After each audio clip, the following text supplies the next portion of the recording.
জানেন আমরা জগন্নাথ বিশ্ববিদ্যালয়ের শিক্ষার্থীরা দীর্ঘ 20 বছর ধরে হচ্ছে আমরা বঞ্চিত। তারই প্রেক্ষিতে হচ্ছে আমরা কিন্তু দীর্ঘদিন ধরে হচ্ছে আমরা আন্দোলন করে আসছি।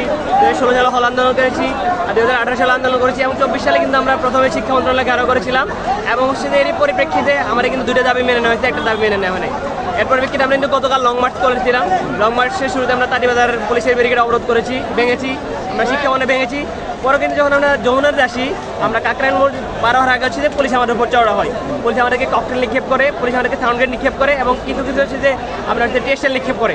সেক্ষেত্রে সেটা আমাদের শিক্ষকরা, আমাদের নারী শিক্ষার্থীদের উপর কিন্তু আঘাত করে। আমরা যখন সাধারণ শিক্ষার্থীরা পুলিশের কাছে সরি বলে যে আমরা পিছিয়ে যেতেছি, আমরা সে সামনে এগোবো না, তখন কিন্তু পুলিশ উল্টো তার আগের ঘটনার পরিপ্রেক্ষিতে তারা কিন্তু আমাদের উপর আরও বেশি অ্যাটাক করে।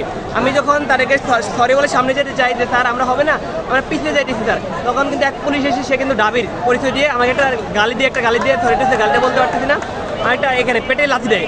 লাথি দেওয়ার কারণে আমি কিন্তু যেহেতু পরিচয় অনেক লং ছিল, বড় ছিল, পেটে বুকের মাঝখানে এই জায়গাটা ছিল লাথি মারে এবং সেটা আমি ফুটপাতে পড়ে যাওয়ার পরে কিন্তু 4-5টা পুলিশ, কারো হাতে লাঠি ছিল, কারো হাতে লোহার লাঠি ছিল, আর একজন ছিল বন্দুকে যে উল্টাপাট্টা, ওটা দিয়ে কিন্তু আমাকে অনবরত মারতে থাকে।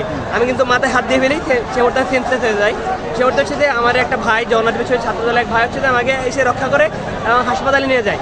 কষ্টের কাহিনী হচ্ছে যে পুলিশ, এতগুলা পুলিশ আমাদেরকে মারলো এখন পর্যন্ত, গতকাল দুপুর আমাদেরকে মেরেছে, আজকে সন্ধ্যা হতে চলেছে, আমরা কিন্তু এখন পর্যন্ত বিচার পাই নাই। এবং আমরা যে 3 দফা দাবি নিয়ে এসেছি, এখন পর্যন্ত কোনো প্রধান উপদেষ্টা থেকে আমরা কোনো আশ্বাস পাই নাই।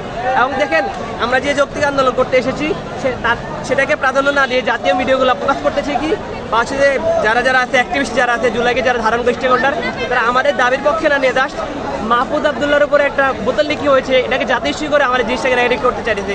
আমরা দাবি রাখবো প্রধান উপদেষ্টার কাছে, আমাদের দাবি থাকবে আমাদের 3 দফা দাবি যাতে মেনে নেওয়া হয় এবং আমাদের উপরে, আমাদের শিক্ষকদের উপরে, শিক্ষার্থীদের উপরে, আমার উপরে যে নির্মম হামলা হয়েছে, আমরা সুষ্ঠু তদন্ত চাই, বিচার চাই।